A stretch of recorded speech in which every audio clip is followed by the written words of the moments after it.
Sebuah lubang kecil di dalam dompet istriku. Tanpa sengaja, saat membuka dompet istri saya, mata saya terbelalak tak percaya. Sebuah benda aneh dengan kemasan berkilauan itu tak lain adalah sebuah kondom. Kenapa benda ini ada di sini? Apa jangan-jangan dia punya pria lain di belakangku? Di tengah amarah dan kebingungan yang berkecamuk, saya mengambil sebuah jarum kecil dan menusuk lubang yang sangat halus pada kemasannya. Suatu petang, Budi Santoso pulang ke rumah seperti biasa. Sambil melonggarkan dasinya, pria berusia 46 tahun itu merasakan ketenangan yang selalu ia dapatkan saat mengakhiri hari kerjanya. Di ruang tengah, istrinya, Dewi Lestari, sedang menyelesaikan cucian piring makan malam, sementara televisi menyiarkan berita petang. "Mas, tolong ambilkan kartu ATM-ku, ya?" "Ada di dalam tas," kata Dewi dari dapur sambil mengeringkan tangannya yang basah. Biasanya, ini adalah permintaan biasa yang akan langsung Budi penuhi. Namun, hari ini ia merasa ada sedikit ketegangan dalam suara istrinya. "Di mana katamu?" "Seharusnya ada di saku dalam dompet." "Mau transfer uang saku untuk Rini." Budi mengambil tas kulit hitam milik istrinya dan mengeluarkan dompet dari dalamnya. Selama lebih dari 20 tahun pernikahan mereka, sangat jarang ia menggeledah dompet istrinya.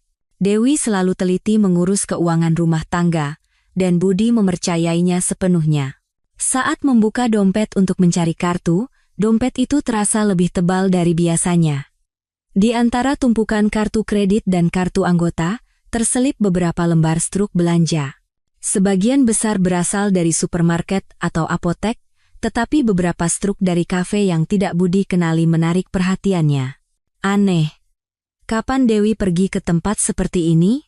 Budi mengamati struk-struk itu lebih teliti. Bukan kafe langganan mereka di dekat kompleks, melainkan kafe-kafe di pusat kota. Waktu transaksinya pun tercatat pada sore hari. Ia memeriksa tanggalnya minggu lalu dan 2 minggu sebelumnya. Apakah istrinya punya urusan khusus di pusat kota? Saat tangannya merogoh lebih dalam ke dompet untuk mencari kartu, ujung jarinya menyentuh sebuah benda kecil berbentuk persegi. Awalnya ia mengira itu obat atau permen, tetapi saat dikeluarkan, benda itu sama sekali di luar dugaannya. Sebuah kondom. Napas Budi seketika tercekat. Ia menatap kemasan kecil di tangannya, serasa kehilangan pijakan pada realitas. Benda itu jelas ada di depan matanya, tetapi sulit dipercaya. Yang lebih mengejutkan, benda itu tidak hanya satu. Saat ia memeriksa saku kecil di bagian dalam dompet, ada satu lagi dengan kemasan yang sama. "Apa-apaan ini?" gumam Budi sambil memasukkan kembali benda-benda itu ke dompet. Tangannya gemetar hebat. Selama 46 tahun hidupnya, ia tak pernah membayangkan akan menghadapi situasi seperti ini. Suara tawa istrinya dari ruang tengah tiba-tiba terdengar asing. Sosok Dewi yang sedang tertawa sendiri menonton televisi tampak berbeda dari biasanya. Seperti orang yang menyembunyikan sesuatu, atau sedang tenggelam dalam pikirannya sendiri. "Mas, sudah ketemu kartunya?" Suara Dewi terdengar dari dapur. Biasanya Budi akan menjawab dengan santai, tetapi hari ini tenggorokannya terasa tercekat. "Iya, sebentar," jawab Budi dengan susah payah sambil mengeluarkan kartu ATM. Namun, di kepalanya, berbagai pikiran berkecamuk. Kenapa ada benda seperti itu di dompet istrinya? Sejak kapan ia membawanya? Dan untuk digunakan dengan siapa? "Makasih, ya," kata Dewi sambil menghampiri dan mengambil kartu itu. Budi mengamati ekspresi wajah istrinya dengan saksama, khawatir jika Dewi menyadari ia baru saja menggeledah dompetnya. Namun, Dewi tampak biasa saja. "Aku mau kirim uang saku untuk Rini. Kira-kira berapa, ya?" Seperti biasa saja mungkin?" Jawaban Budi terdengar lebih acuh dari biasanya. Biasanya ia akan ikut bertanya macam-macam soal kebutuhan putri mereka, tetapi hari ini ia sama sekali tidak bisa fokus. Dewi menyadari reaksi aneh suaminya dan menatapnya dengan cemas. "Mas, kamu kenapa hari ini? Ada masalah di kantor?" Enggak ada apa-apa." Budi duduk di sofa dan menatap televisi, tetapi ia sama sekali tidak bisa mencerna apa yang ditayangkan. Pikirannya terus berputar pada benda yang ia temukan di dompet istrinya. Setelah menikah lebih dari 20 tahun, Mereka tidak berencana menambah anak lagi, dan tidak pernah ada situasi yang membutuhkan alat kontrasepsi. Sejak Rini lahir, frekuensi hubungan mereka pun sudah jauh berkurang. Lalu, untuk apa istrinya membawa benda itu? Tiba-tiba, kenangan tentang ayahnya melintas di benaknya. Saat Budi masih SMP, ibunya menangis terseduh-seduh sambil bercerita bahwa ayahnya berselingkuh dengan wanita lain. Ia masih ingat dengan jelas guncangan yang ia rasakan hari itu. Ibunya menunjukkan struk hotel yang ditemukan di saku ayahnya sambil menangis. Jangan-jangan hal yang sama terjadi di rumahku. Budi menggelengkan kepala, mencoba mengenyahkan pikiran itu. Ia ingin percaya bahwa Dewi bukanlah orang seperti itu. Selama lebih dari 20 tahun hidup bersama, ia tidak pernah sekalipun meragukan istrinya. Namun, begitu benih kecurigaan tertanam di hatinya, segalanya mulai terlihat berbeda. Belakangan ini, istrinya tampak lebih sering keluar rumah. Ia bilang bertemu teman-teman atau pergi ke supermarket, tetapi ia pergi lebih lama dari biasanya. Perhatiannya juga lebih sering tertuju pada ponselnya. Dulu Dewi lebih banyak menonton TV atau membaca buku, tetapi akhir-akhir ini ia terus-menerus menatap layar ponselnya, seolah sedang bertukar pesan dengan seseorang. "Mas, aku masuk kamar duluan, ya. Mau istirahat," kata Dewi sambil menguap. Tampaknya ia tidur lebih awal dari biasanya. "Oh, iya," jawab Budi. Namun matanya terus mengawasi punggung istrinya. Ia mencari-cari, adakah sesuatu yang berbeda. Dewi merapikan kosmetiknya dan berganti piyama seperti biasa, tetapi bagi Budi, semuanya tampak mencurigakan. Melihat istrinya masuk ke kamar tidur, hati Budi menjadi kalut. Benarkah istrinya punya pria lain, ataukah ia hanya terlalu sensitif? Budi duduk sendirian di ruang tengah, tenggelam dalam pikirannya untuk waktu yang lama. Mencurigai istrinya sendiri adalah hal yang menyakitkan, tetapi ia juga tidak bisa mengabaikannya begitu saja. Aku harus memastikannya. Dengan tekad bulat, Budi berdiri pelan-pelan. Ia memutuskan untuk memeriksa kembali dompet istrinya saat Dewi sudah tertidur. Ia mengendap-endap masuk ke kamar tidur. Dewi sudah terlelap, napasnya teratur. Budi mendekati tas istrinya dengan sangat hati-hati. Saat membuka dompet itu lagi, benda-benda itu masih ada di tempatnya. Ia ragu sejenak, lalu mengambil sebuah jarum kecil. Dengan sangat hati-hati agar kemasannya tidak sobek, ia menusukkan sebuah lubang yang sangat kecil. Kalau dia tetap menggunakannya, berarti Budi tahu apa yang dilakukannya salah. Namun, pada saat itu, kenangan masa kecilnya kembali muncul. Wajah ibunya yang menangis saat ayahnya ketahuan selingkuh dan meninggalkan rumah terbayang jelas. Aku tidak akan pernah menjadi seperti ayah. Janji itu telah mengeras menjadi obsesi, yang kini mendorongnya melakukan tindakan bodoh ini. Setelah merapikan kembali dompet itu seperti semula, Budi berbaring di tempat tidur, tetapi ia tidak bisa tidur. Ia menatap langit-langit kamar sementara berbagai imajinasi liar melintas di kepalanya. Benarkah istrinya punya pria lain? Sejak kapan hubungan itu dimulai? Keesokan paginya, Budi bangun jauh lebih awal dari biasanya. Ia ingin mengamati gerak-gerik istrinya dengan saksama. Dewi sedang menyiapkan sarapan seperti biasa. Menyeduh kopi, memanggang roti, dan menggoreng telur. Semuanya tampak normal. Namun, di mata Budi, segalanya terlihat mencurigakan. "Loh, Mas, tumben sudah bangun pagi," sapa Dewi. "Iya, kebangun saja." Dewi menyodorkan secangkir kopi sambil mengamati wajah suaminya. Budi tampak lebih murung dari biasanya. "Kamu sakit? Wajahmu pucat." "Nggak apa-apa, cuma kurang tidur." Budi menyesap kopinya sambil terus mengamati istrinya. Cara Dewi merapikan rambut di depan cermin, cara ia memoles lipstik, bahkan cara ia memilih pakaian yang tampak lebih diperhatikan dari biasanya semuanya terlihat berbeda. "Hari ini ada acara keluar?" tanya Budi hati-hati. "Nggak ada. Paling ke supermarket saja nanti," jawaban Dewi terdengar wajar, tetapi Budi tidak bisa menghilangkan perasaan bahwa istrinya menyembunyikan sesuatu. Terutama saat Dewi memasukkan dompet ke tasnya sambil memeriksanya sekilas, jantung Budi berdebar kencang, takut jika istrinya menyadari dompetnya telah disentuh. Kalau begitu, aku berangkat kerja dulu. Iya, hati-hati di jalan, ya. Biasanya mereka akan berpamitan di depan pintu, tetapi hari ini Budi sengaja berjalan lebih dulu sambil terus mengamati reaksi istrinya.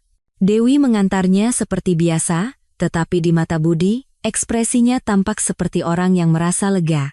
Di dalam MRT menuju kantor, Budi terus memikirkan istrinya. Jangan-jangan setelah ia pergi, istrinya akan bertemu dengan seseorang? Apakah kondom itu benar-benar akan digunakan? Setibanya di kantor, ia sulit berkonsentrasi pada pekerjaan. Saat berbicara dengan rekan-rekannya pun, pikirannya sering melayang. "Bud, kamu kenapa hari ini? Kok melamun terus?" tegur Pak Anton, rekan kerja di sebelahnya. "Ah, cuma kurang tidur, Pak. Ada masalah di rumah, ya?" "Kayaknya sudah beberapa hari ini kamu begitu." Mendengar ucapan rekannya, Budi baru sadar bahwa belakangan ini ia memang tidak fokus pada pekerjaan. Sejak kecurigaan terhadap istrinya muncul, semua pekerjaannya menjadi berantakan. Saat jam makan siang tiba, Budi membulatkan tekadnya.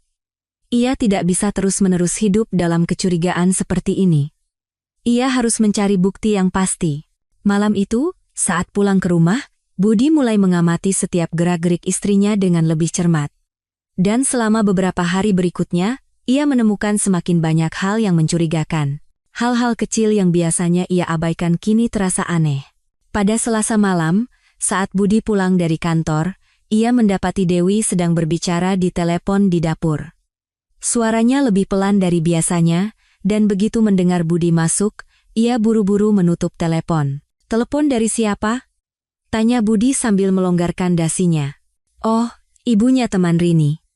"Bukan apa-apa, kok." Jawaban Dewi terdengar wajar, tetapi bagi Budi, ada sedikit kegugupan di sana. Biasanya, Dewi akan bercerita panjang lebar tentang isi percakapannya dengan teman-temannya, tetapi hari ini ia seolah ingin cepat-cepat mengalihkan pembicaraan. "Oh, begitu. Ada kabar penting?" "Nggak ada, cuma tanya kabar biasa." Budi mengamati ekspresi istrinya dengan saksama. Dewi tampak sedikit tegang, tetapi sulit untuk memastikan apapun. Saat makan malam, Budi terus mengamati perilaku istrinya. Dewi meletakkan ponselnya di meja dengan layar menghadap ke bawah, dan setiap kali ada notifikasi pesan masuk, ia akan meliriknya sekilas. Pemandangan itu tampak tidak biasa. Akhir-akhir ini banyak pesan masuk. "Ya, iya, teman-teman di grup WhatsApp lagi ramai," jawab Dewi sambil tersenyum. Tetapi bagi Budi, senyum itu terasa canggung. Biasanya, istrinya tidak terlalu peduli dengan obrolan di grup. Keesokan paginya, Budi sengaja berangkat 30 menit lebih lambat dari biasanya. Ia ingin melihat apa yang akan dilakukan istrinya. Benar saja, begitu Budi keluar, Dewi langsung menelepon seseorang. Budi mengintip dari pintu yang sedikit terbuka dan mendengar istrinya berbicara dengan suara yang lebih hati-hati dari biasanya. "Sekarang bisa." Soal yang kemarin itu, Budi ingin mendengar lebih lanjut, tetapi ia harus segera berangkat agar tidak terlambat. Dengan hati yang berat, ia berangkat ke kantor. Pada jam makan siang, Budi mencoba menelepon ke rumah. Ini adalah hal yang jarang ia lakukan, tetapi hari ini ia penasaran apa yang sedang dilakukan istrinya. "Halo? Dwi, ini aku." "Lagi apa?" "Loh, Mas. Kok tiba-tiba telepon? Nggak ada apa-apa, kan?" Suara Dewi terdengar sedikit terkejut. "Nggak, cuma penasaran saja." "Kamu di rumah?" "Iya, di rumah. Lagi melipat cucian." "Oh, ya sudah, nanti ketemu di rumah." Setelah menutup telepon, Budi merasa ada yang aneh. Suara istrinya terdengar lebih tegang dari biasanya, seolah ia sedang terburu-buru menyudahi percakapan. Malam itu, saat pulang, Budi mencium aroma parfum yang asing dari tubuh Dewi. Berbeda dari parfum yang biasa istrinya pakai, aromanya lebih kuat. "Beli parfum baru?" "Oh, ini?" "Dikasih teman." Dewi menjawab dengan santai, tetapi bagi Budi, jawaban itu terdengar seperti sudah disiapkan sebelumnya. Saat akhir pekan tiba, Dewi berkata akan bertemu dengan teman-teman lamanya. "Ketemu di mana?" "Di kafe daerah Senopati."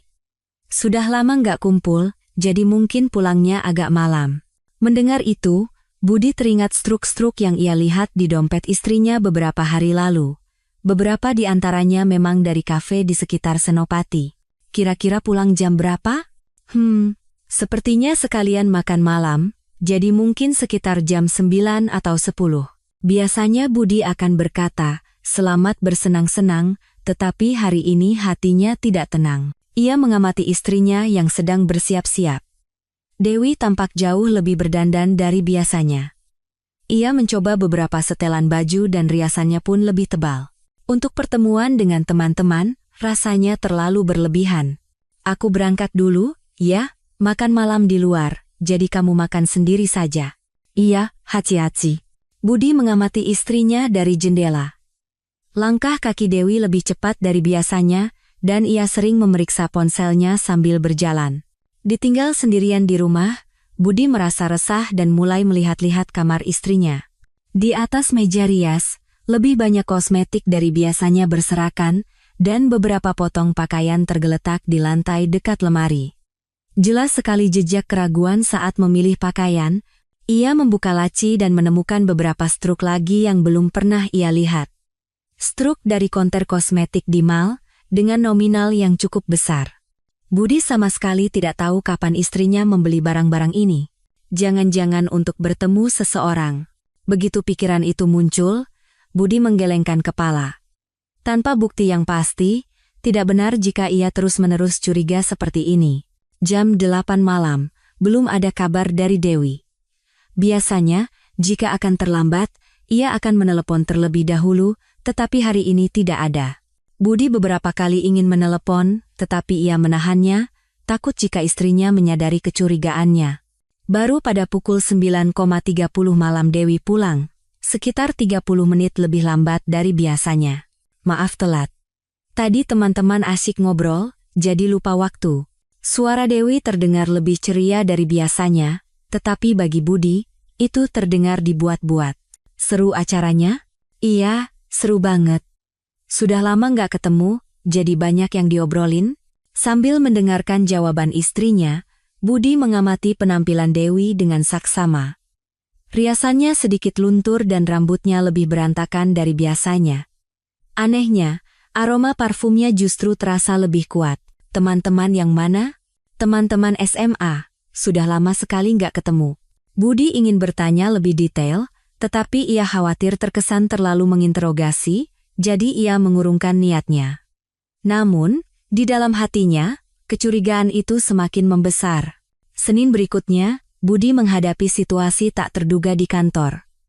Saat makan siang bersama rekan-rekannya di sebuah restoran, ia tak sengaja mendengar percakapan orang-orang di meja sebelah. Zaman sekarang, perselingkuhan di kalangan wanita parubaya itu marak banget, loh, apalagi yang usia 40-an, paling rawan. "Betul. Di apartemenku juga ada yang begitu." Katanya diam-diam ketemu sama pria yang lebih muda. Mendengar percakapan itu, jantung Budi terasa mencelos. Jangan-jangan istrinya juga berada dalam situasi seperti itu? Sore harinya, Pak Anton menghampirinya. "Bud, kamu akhir-akhir ini pucat banget. Ada masalah di rumah, ya?" "Enggak, Pak. Cuma sedikit lelah." "Ada masalah sama istri?" "Belakangan ini sering banget dengar kabar perceraian pasangan parubaya." Ucapan Pak Anton membuat Budi semakin cemas. Apakah situasinya sudah terlihat aneh di mata orang lain? "Bukan begitu, Pak. Beneran cuma lelah." Namun, di dalam hati Budi, kecurigaan itu sudah hampir menjadi keyakinan. Terlebih lagi setiap kali istrinya menunjukkan perilaku yang tidak biasa, kecurigaan itu semakin menguat. Malam itu, saat pulang, Budi mendapati Dewi sedang mengirim pesan di ponselnya. Ia mengetik dengan sangat fokus, dan begitu Budi mendekat, ia buru-buru menutupi layarnya.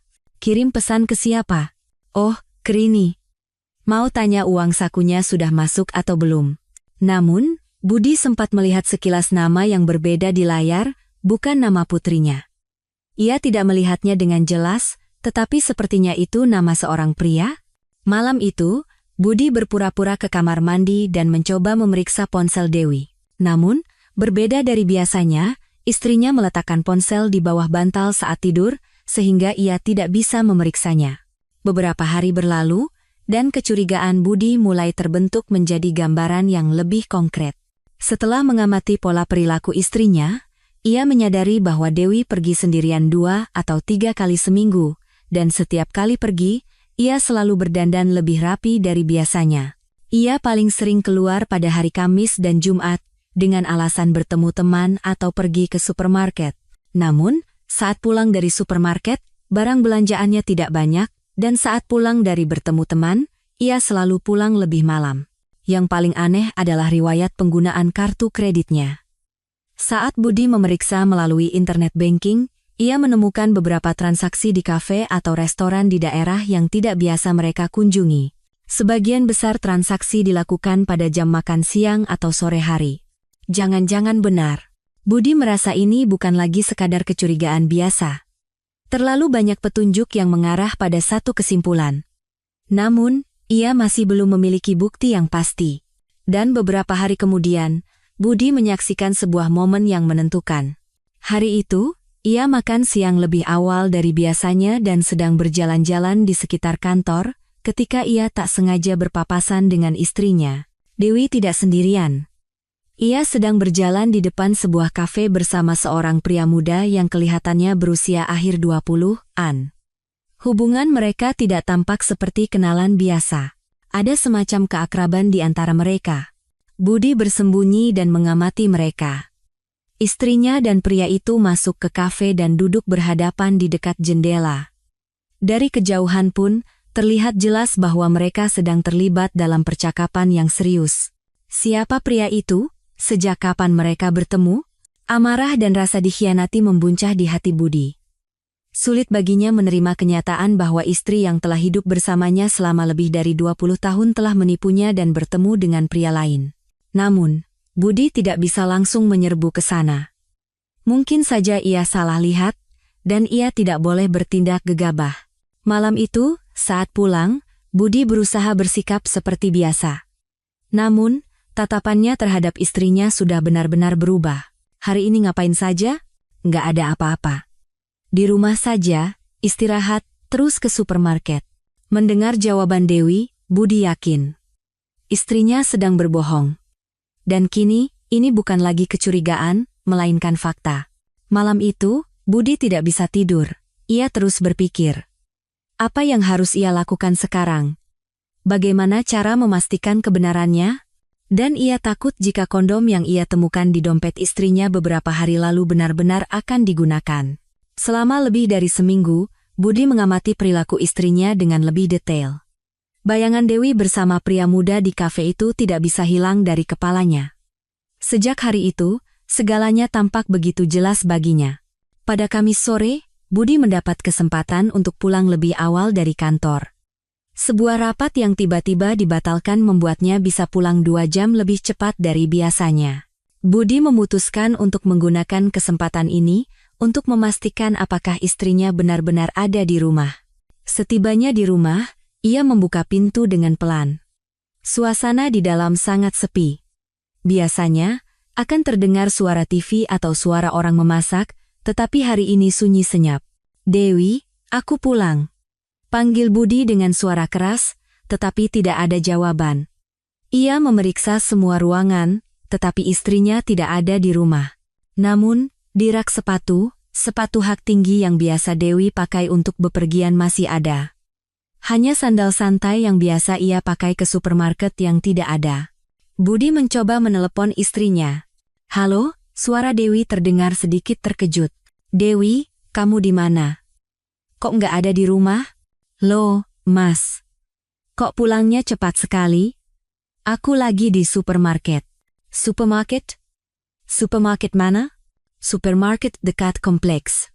Sebentar lagi pulang. Setelah menutup telepon, Budi memeriksa jam. Pukul 3,30 sore. Untuk waktu ke supermarket, rasanya terlalu awal. 30 menit kemudian, Dewi pulang. Di tangannya hanya ada satu kantong belanja kecil. Untuk berada di supermarket selama itu, belanjaannya terlalu sedikit. Beli apa? Oh, kumas susu sama roti. Dewi meletakkan kantong belanja di dapur sambil menjawab. Namun, bagi Budi, ada sesuatu yang tidak wajar. Berbeda dari biasanya saat pulang dari supermarket, rambutnya sedikit berantakan dan riasannya sedikit luntur. Ketemu siapa di supermarket? Kok lama sekali? Nggak ketemu siapa-siapa. Tadi cuma lihat-lihat, jadi nggak terasa waktunya. Budi mengamati ekspresi istrinya dengan saksama. Dewi tampak sedikit lebih tegang dari biasanya dan sepertinya mencoba menghindari tatapan mata Budi. Malam itu, Dewi tidak banyak bicara.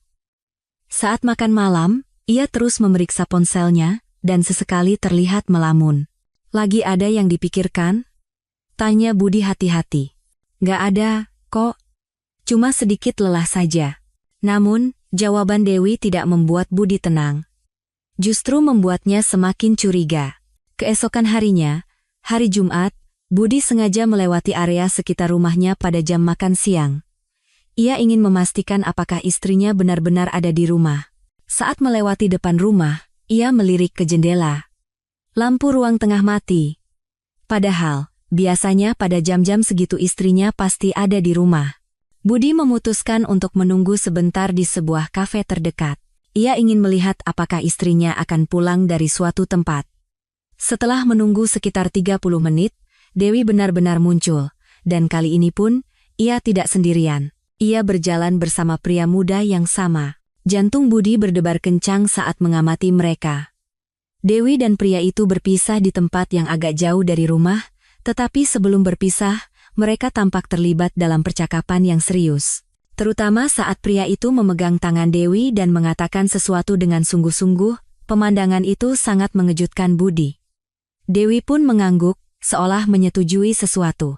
Ternyata, dugaanku benar. Budi tidak sanggup melihat lebih lama lagi, dan segera pergi dari sana. Ia merasa telah menyaksikan bukti yang terlalu jelas, dan hatinya menjadi kalut. Malam itu, saat pulang, Budi berusaha bersikap seperti biasa. Namun, pemandangan yang ia lihat pada jam makan siang terus berputar di kepalanya. Hari ini di rumah saja? Iya, nggak kemana-mana. Cuma istirahat di rumah. Lagi-lagi kebohongan.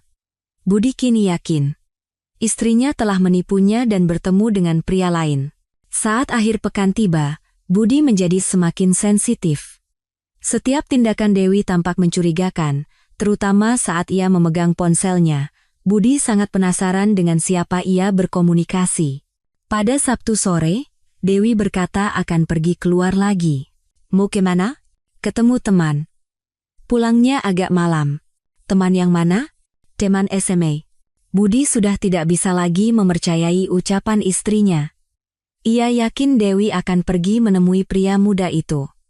Setelah Dewi pergi, Budi menghabiskan waktu sendirian di rumah dengan perasaan resah. Memikirkan apa yang sedang dilakukan istrinya, dan dengan siapa ia bersama membuat amarahnya memuncak. Sekitar jam 8 malam, Budi tidak tahan lagi dan menelepon Dewi. Kamu di mana? Lagi di restoran sama teman-teman. Kenapa? Kapan pulang? Sekitar 1 jam lagi. Setelah menutup telepon, Budi semakin yakin. Dari suara istrinya, terdengar jelas ada sesuatu yang disembunyikan. 1,5 jam kemudian, Dewi pulang. Riasannya lebih tebal dari biasanya, dan pakaian yang ia kenakan berbeda dari yang ia pakai saat berangkat pagi tadi. Ganti bahu? Iya, tadi mampir ke rumah teman, pinjam baju sebentar, soalnya kena tumpahan makanan. Alasan lain, bagi Budi, semua ucapan istrinya sekarang terdengar seperti kebohongan. Malam itu, setelah Dewi tertidur, Budi dengan hati-hati memeriksa kembali dompet istrinya. Ia ingin melihat apakah kondom yang telah ia lubangi beberapa hari lalu masih ada di tempatnya. Saat membuka dompet, kondom itu masih ada, tetapi posisinya sedikit berubah, dan ada beberapa struk baru. Salah satunya sepertinya dari sebuah minimarket di dekat sebuah motel. Sekarang sudah jelas. Budi bergumam dalam hati. Ia merasa tidak ada lagi yang perlu diragukan. Senin berikutnya, Budi tidak bisa fokus pada pekerjaan di kantor. Rekan-rekannya sampai menyadari ada yang aneh, karena ia lebih banyak melamun. Bud, kamu beneran gak apa-apa? Sudah beberapa hari ini aneh? Tanya Pak Anton dengan cemas. Gak apa-apa Pak, cuma sedikit lelah. Namun, di dalam hati Budi, amarah dan rasa dikhianati terus membesar. Sulit baginya menerima kenyataan bahwa istri yang telah ia percayai selama lebih dari 20 tahun telah menipunya. Pada jam makan siang, Budi berjalan sendirian di taman sambil berpikir, apa yang harus ia lakukan sekarang? Bagaimana ia harus memulai percakapan dengan istrinya? Aku harus bertanya langsung. Ia tidak bisa lagi hanya diam dan mengamati seperti ini. Namun, Budi ingin mendapatkan bukti yang lebih kuat. Jika ia gegabah menuduh, istrinya mungkin akan mengelak. Malam itu, saat pulang, Budi mengamati perilaku Dewi dengan lebih saksama. Senyum istrinya saat melihat ponsel, caranya merapikan rambut di depan cermin, bahkan caranya memilih pakaian yang lebih diperhatikan dari biasanya semuanya ia anggap karena pria lain. Besok ada acara keluar? Tanya Budi hati-hati. Belum tahu. Kenapa? Enggak, cuma tanya. Mendengar jawaban Dewi, Budi diam-diam menyusun rencana. Besok ia akan sengaja pulang lebih awal dan mengikuti istrinya. Keesokan harinya, hari Selasa, Budi meminta izin pulang lebih awal setelah jam makan siang. Ia beralasan ada urusan pribadi dan meninggalkan kantor pada pukul 2 siang. Saat menunggu di dekat rumah, Dewi benar-benar keluar sekitar pukul 3 sore. Penampilannya yang lebih rapi dari biasanya tampak seperti bukti yang pasti bagi Budi. Budi mengikutinya dari kejauhan. Dewi naik MRT dan menuju ke arah selatan Jakarta, arah yang berbeda dari tempat yang biasa ia kunjungi. Turun di dekat stasiun di area bisnis, Dewi masuk ke sebuah kafe. Budi mengamatinya dari seberang jalan. Sekitar 10 menit kemudian, pria muda itu benar-benar muncul, sesuai dugaan Budi. Mereka duduk berhadapan di dalam kafe dan mulai berbicara dengan serius. Budi mendekat untuk mengamati mereka dengan lebih jelas. Dewi tampak seperti memohon sesuatu kepada pria itu, dan pria itu mengangguk setuju. Terutama saat Dewi memegang tangan pria itu sambil berterima kasih, Budi tidak tahan lagi. Namun, ia tidak bisa langsung menyerbu ke sana. Situasi yang begitu mengejutkan membuat pikirannya kosong. Sekitar 1 jam kemudian, mereka keluar dari kafe. Dan sepertinya mereka berjalan ke arah sebuah hotel di dekat sana. Budi tidak sanggup melihat lebih lama lagi dan memutuskan untuk pulang. Setibanya di rumah, Budi duduk di sofa dan melamun untuk waktu yang lama. Sulit baginya menerima kenyataan bahwa istri yang telah hidup bersamanya selama lebih dari 20 tahun benar-benar telah mengkhianatinya. Sekarang sudah benar-benar pasti. Ini bukan lagi kecurigaan. Budi bergumam dalam hati sambil menahan amarah.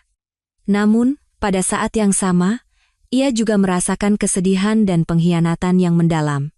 Sekitar jam 7 malam, Dewi pulang. Dengan ekspresi biasa, ia menyapa, "Aku pulang," tetapi bagi Budi, semuanya tampak seperti kebohongan. "Dari mana?" "Dari ketemu teman." "Teman yang mana?" "Teman lama." Budi tidak bertanya lebih lanjut. Percuma saja, karena istrinya pasti tidak akan mengatakan yang sebenarnya. Malam itu, Budi tidak bisa tidur. Pemandangan yang ia lihat hari itu terus berputar di kepalanya. Momen saat istrinya memegang tangan pria lain, momen saat mereka berjalan ke arah hotel semuanya teringat dengan jelas. Budi merasa ia harus segera mengambil keputusan. Ia tidak bisa lagi membiarkan situasi ini berlanjut. Namun, ia masih belum yakin bagaimana cara mendekatinya. Ia memutuskan untuk mengamati beberapa hari lagi, menangkap bukti yang lebih pasti, baru kemudian berbicara dengan istrinya. Dan sampai saat itu tiba, ia akan bersikap seperti biasa sambil menunggu. Namun, di dalam hati Budi, ia merasa semuanya telah berakhir. Ia tidak pernah bermimpi bahwa pernikahan yang telah berjalan lebih dari 20 tahun akan berakhir seperti ini. Selama 2 minggu berikutnya, keyakinan Budi semakin menguat. Pemandangan yang ia saksikan saat mengikuti istrinya tidak bisa hilang dari kepalanya. Terutama momen saat Dewi berjalan ke arah hotel bersama pria muda itu terasa seperti bukti yang tak terbantahkan baginya. Pada Rabu malam, saat Budi pulang dari kantor, ia mendapati Dewi sedang menatap ponselnya dengan ekspresi serius. Ia tampak sangat fokus, dan begitu mendengar Budi masuk, ia buru-buru membalikkan ponselnya. "Ada telepon penting?" tanya Budi sambil melonggarkan dasinya. "Enggak, bukan apa-apa." Namun, Jawaban Dewi terdengar lebih canggung dari biasanya. Terlihat jelas, ada sesuatu yang ingin ia sembunyikan. Selama makan malam, Dewi tampak terus mengkhawatirkan ponselnya. Saat notifikasi pesan masuk berbunyi sekali, Dewi terkejut dan segera memeriksa ponselnya. Pemandangan itu sangat mencurigakan bagi Budi. Dari siapa? Oh, dari Rini. Dewi menjawab, tetapi Budi sempat melihat sekilas nama yang berbeda di layar, bukan nama putrinya. Sepertinya itu nama seorang pria, tetapi ia tidak sempat memastikannya. Malam itu, saat Dewi sedang mandi, Budi merasakan dorongan kuat untuk memeriksa ponsel istrinya. Namun, berbeda dari biasanya, Dewi membawa ponselnya ke kamar mandi, sehingga ia tidak mendapatkan kesempatan. Keesokan harinya, Kamis sore, Budi lagi-lagi bisa pulang lebih awal dari kantor. Sebuah rapat penting dibatalkan, membuatnya bisa pulang sekitar 1 jam lebih cepat. Dalam perjalanan pulang, Budi memutuskan untuk tidak memberitahu istrinya terlebih dahulu. Ia ingin memastikan apakah Dewi benar-benar ada di rumah. Saat membuka pintu dengan pelan, ia mendengar suara Dewi dari dalam rumah. Sepertinya ia sedang berbicara di telepon dengan seseorang. Tidak boleh begitu, itu sangat berbahaya. Suara Dewi terdengar lebih sungguh-sungguh dan cemas dari biasanya. Tidak, jangan pernah. Jangan sampai hal seperti itu terjadi lagi. Budi dengan hati-hati mendekati ruang tengah dan menguping pembicaraan istrinya. Mengerti, kan? Kamu harus sangat hati-hati. Kalau sampai orang lain tahu, bisa gawat. Pada saat itu, Budi yakin. Ia berpikir istrinya sedang melanjutkan hubungan gelapnya dengan pria muda itu dan sedang membicarakan hal tersebut. Budi sengaja membuat suara gaduh di dekat pintu masuk, dan Dewi buru-buru menutup telepon. Loh mas, kok pulangnya cepat sekali? Wajah Dewi tampak sangat terkejut. Rapatnya dibatalkan. Telepon dari siapa? Oh, teman biasa. Sepertinya pembicaraannya serius sekali. Bukan apa-apa. Temanku sedang ada masalah. Budi mengamati ekspresi istrinya dengan saksama. Dewi tampak jauh lebih tegang dari biasanya dan sepertinya mencoba menghindari tatapan mata Budi. Malam itu, saat Dewi pergi ke kamar mandi, Budi mencoba memeriksa ponsel istrinya. Namun, layarnya terkunci, sehingga ia tidak bisa melihat isinya. Dewi yang biasanya tidak pernah mengunci ponselnya, sejak kapan ia menjadi begitu peduli dengan privasi? Jumat pagi, Dewi bangun lebih awal dari biasanya dan bersiap-siap untuk pergi keluar. Riasannya lebih tebal dari biasanya, dan ia mencoba beberapa setelan baju dengan sangat teliti. Mau kemana hari ini? Tanya Budi. Ketemu teman. Ada hal penting yang harus dibicarakan. Teman yang mana? Teman lama. Jawaban Dewi masih sama tidak jelasnya. Bagi Budi, semua ucapan istrinya sekarang terdengar seperti kebohongan. Kapan pulang? Sepertinya agak malam. Kamu makan malam di luar saja. Setelah Dewi pergi, Budi merasa waktu yang ia habiskan sendirian di rumah sangat menyiksa. Memikirkan dengan siapa istrinya sekarang dan apa yang sedang ia lakukan membuat amarahnya memuncak. Sore harinya, Budi tidak tahan lagi dan menelepon Dewi. Kamu di mana sekarang? Lagi di kafe sama teman. Kafe mana? Di daerah Kemang. Kenapa, Mas? Ada apa? Suara Dewi terdengar sedikit kesal.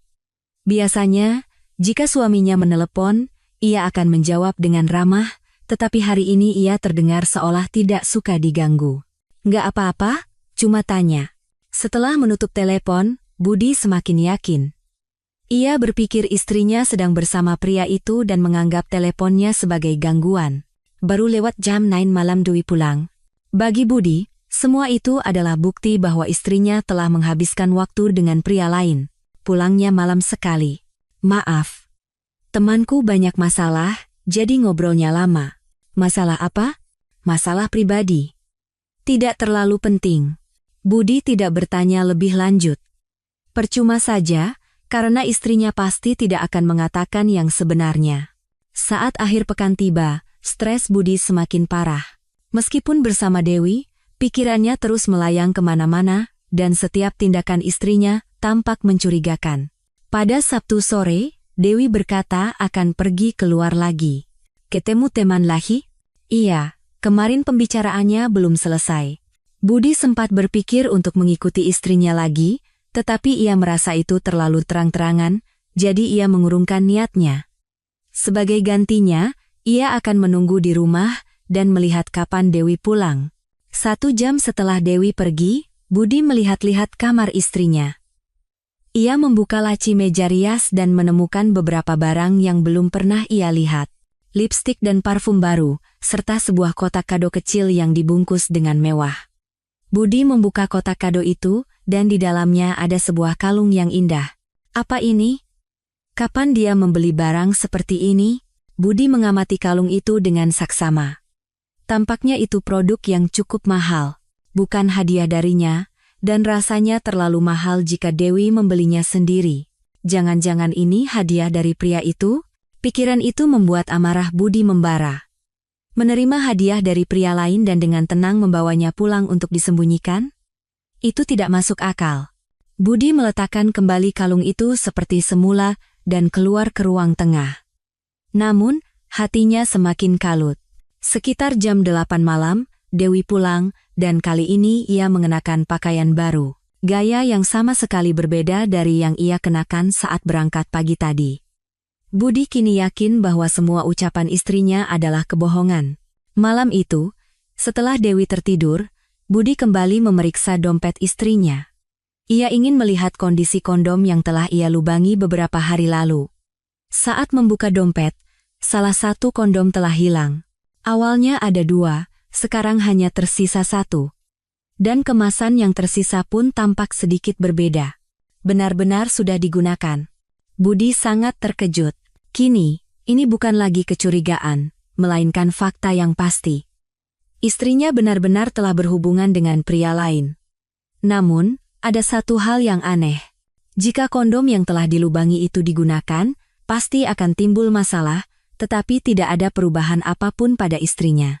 Apa dia belum tahu? Senin berikutnya, Budi sama sekali tidak bisa fokus pada pekerjaan di kantor. Penemuan-penemuan di akhir pekan membuat pikirannya kacau. Bud, kamu beneran gak apa-apa? Wajahmu parah banget, kata seorang rekannya dengan cemas. Gak apa-apa. Cuma sedikit lelah. Namun, kondisi Budi semakin memburuk. Ia tidak bisa tidur nyenyak di malam hari dan kehilangan nafsu makan, sehingga berat badannya turun. Pada jam makan siang, Budi berjalan sendirian di taman sambil berpikir. Ia benar-benar tidak tahu apa yang harus dilakukan sekarang. Haruskah ia berbicara langsung dengan istrinya? Atau menunggu sampai mendapatkan bukti yang lebih pasti? Tetapi saat itu, sebuah pesan masuk ke ponsel Budi.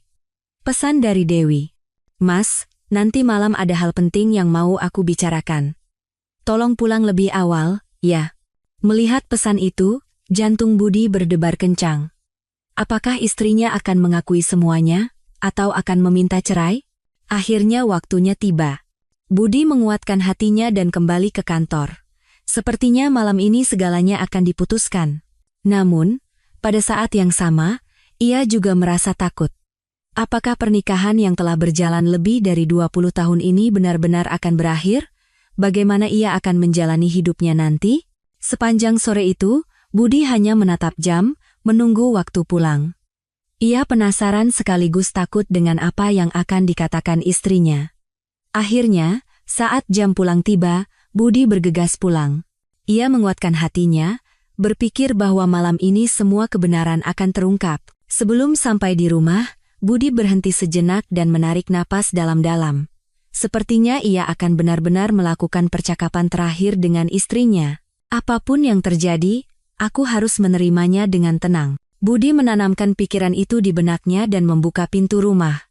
Namun, situasi yang menantinya sama sekali berbeda dari yang ia bayangkan. Setelah sebulan melakukan pengamatan, kecurigaan Budi kini telah menjadi keyakinan yang tak tergoyahkan. Menerima pesan dari Dewi bahwa ada hal penting yang ingin dibicarakan, Budi pulang dengan berbagai pikiran berkecamuk di kepalanya. Saat membuka pintu, Dewi sudah menunggunya di ruang tengah. Ekspresinya lebih serius dari biasanya. Sudah pulang, Mas. Terima kasih. Katanya ada hal penting yang mau dibicarakan? Budi menguatkan hatinya dan duduk di sofa. Ia merasa inilah saatnya istrinya mengakui segalanya. Iya, ini soal Rini. Ada yang ingin aku bicarakan. Rini? Budi sejenak bingung karena jawaban itu di luar dugaannya. Ia sudah bersiap mendengar pengakuan perselingkuhan, tetapi tiba-tiba nama putrinya yang disebut. Akhir-akhir ini, Rini sepertinya sedang kesulitan. Mungkin dia sulit beradaptasi dengan kehidupan kuliah. Oh, ya? Dia tidak pernah cerita apa-apa. Sebagai ibu, aku merasa dia punya masalah. Bagaimana kalau kita bertemu dengannya dan bicara? Mendengar penjelasan Dewi, Budi merasa kecewa. Masalah penting mereka berdua tidak disinggung sama sekali, dan istrinya malah membicarakan putri mereka. Kalau begitu, akhir pekan ini kita panggil Rini untuk makan bersama. Iya, itu ide bagus. Percakapan itu berakhir di sana. Tidak ada pengakuan atau pembicaraan serius yang Budi harapkan.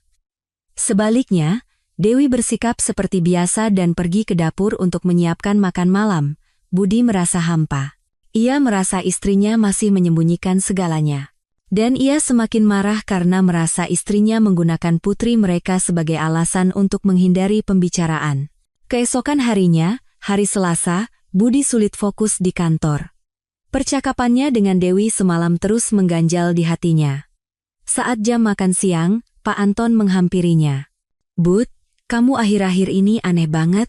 Apa ada masalah besar di rumah? Masalah apa, Pak? Bukan apa-apa, tapi beberapa hari ini kamu kelihatan murung sekali. Apa hubunganmu dengan istri sedang tidak baik? Mendengar ucapan Pak Anton, Budi terkejut. Ternyata situasinya sudah terlihat oleh orang lain. Bukan begitu, Pak. Masalah pasangan parubaya memang banyak sekali sekarang.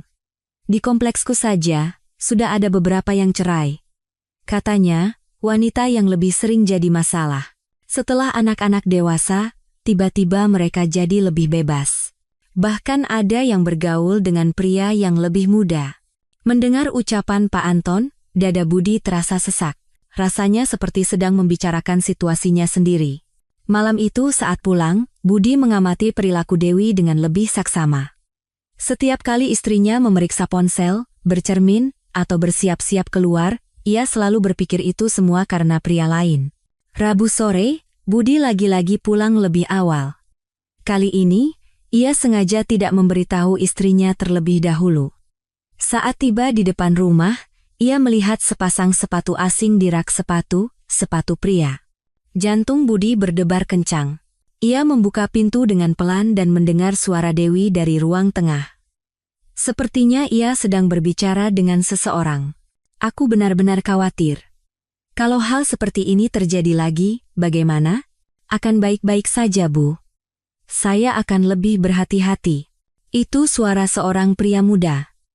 Pria yang sama yang Budi lihat di kafe beberapa hari lalu.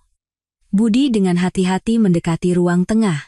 Dari celah pintu, ia mengintip dan melihat Dewi dan pria itu duduk berdampingan di sofa.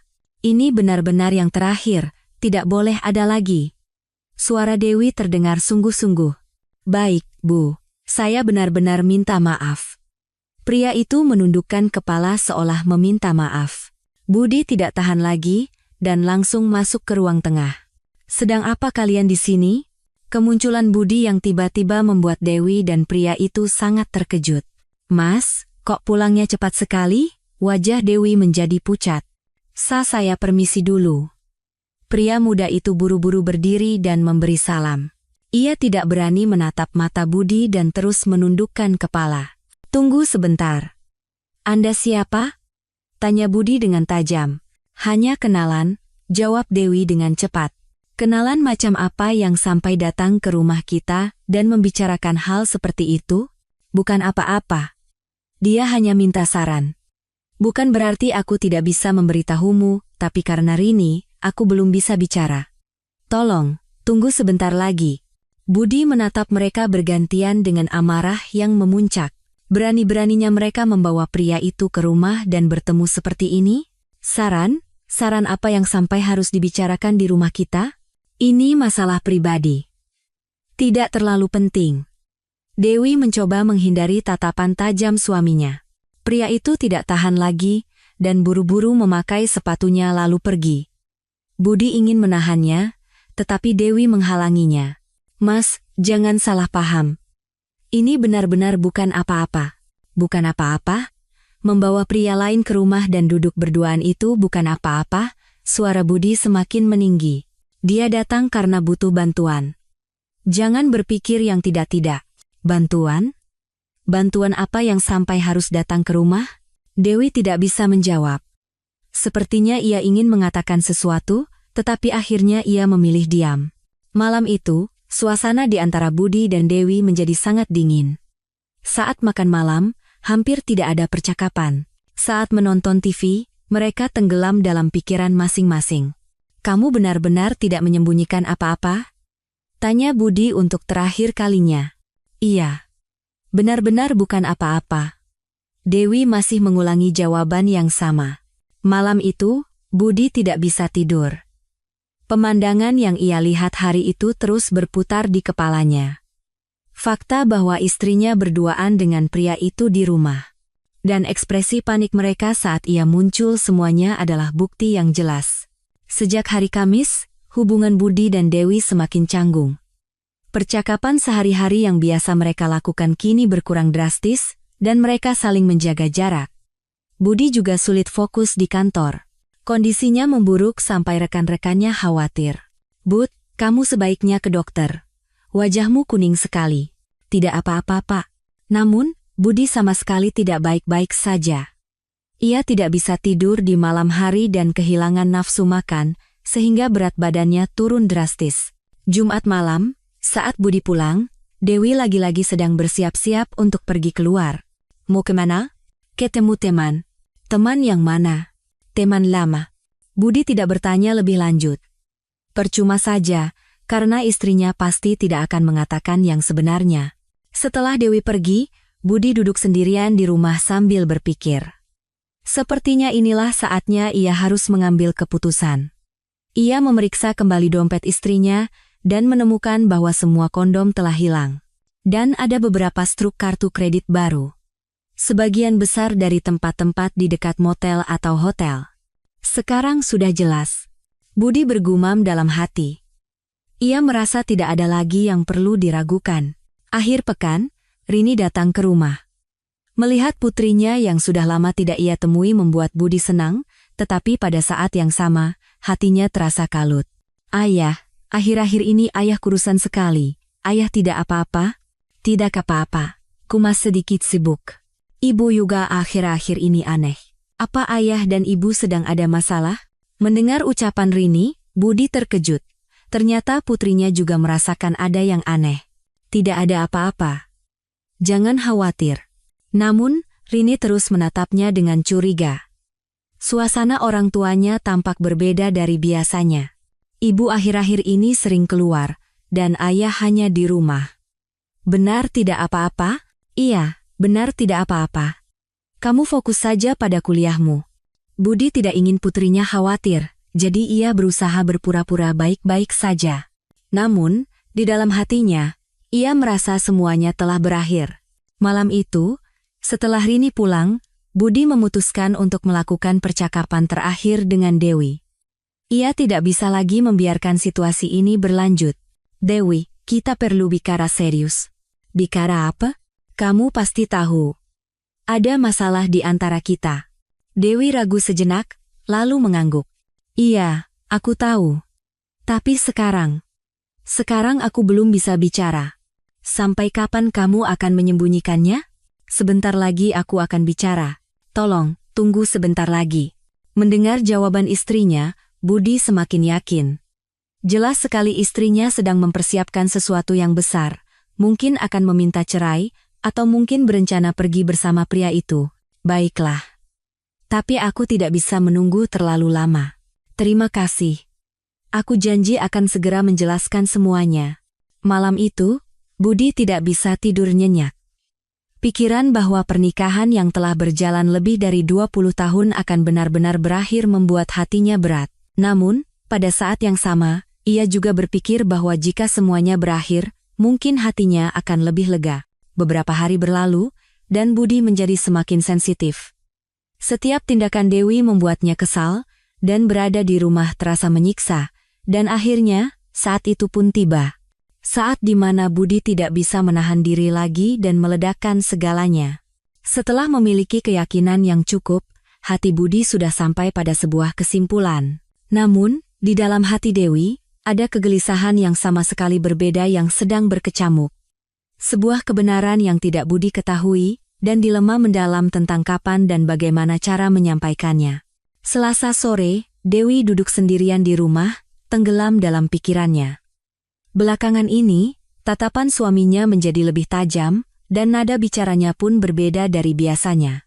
Ia bisa merasakan bahwa suaminya sedang mencurigai sesuatu, tetapi ia belum bisa mengatakannya. Ponselnya berdering. "Doni, selamat siang, Bu." "Doni, kamu tidak apa-apa. Bagaimana kabarmu sekarang?" "Terima kasih atas perhatian Ibu, tapi sepertinya Ayah Budi menatap saya dengan aneh. Apa beliau salah paham, ya?" Dewi menghela napas. Ternyata Doni juga merasakan tatapan Budi. "Bisa jadi. Maafkan aku." "Tidak apa-apa, Bu. Tapi, bagaimana kalau kita bicarakan saja pada Rini sekarang? Menyembunyikan ini terus-menerus sepertinya ada batasnya." "Iya. Kamu benar. Aku akan segera memberitahunya." Setelah menutup telepon, Dewi tenggelam dalam dilema yang mendalam. Semua ini ia mulai demi melindungi putrinya, Rini, tetapi kini justru merusak hubungannya dengan suaminya. Saat Budi pulang lebih awal, Dewi masih duduk di sofa, tenggelam dalam pikirannya. "Lagi ada yang dipikirkan?" tanya Budi, tetapi Dewi ragu untuk menjawab. "Bukan apa-apa. Hanya banyak pikiran saja. Kamu akhir-akhir ini aneh sekali. Sepertinya ada yang kamu sembunyikan." Mendengar ucapan Budi, hati Dewi terasa sakit. Memang benar ada yang ia sembunyikan, tetapi itu sama sekali berbeda dari yang dipikirkan suaminya. "Kamu akan segera tahu." "Segera? Kapan?" "Tolong, tunggu sebentar lagi. Aku janji akan segera menjelaskan semuanya."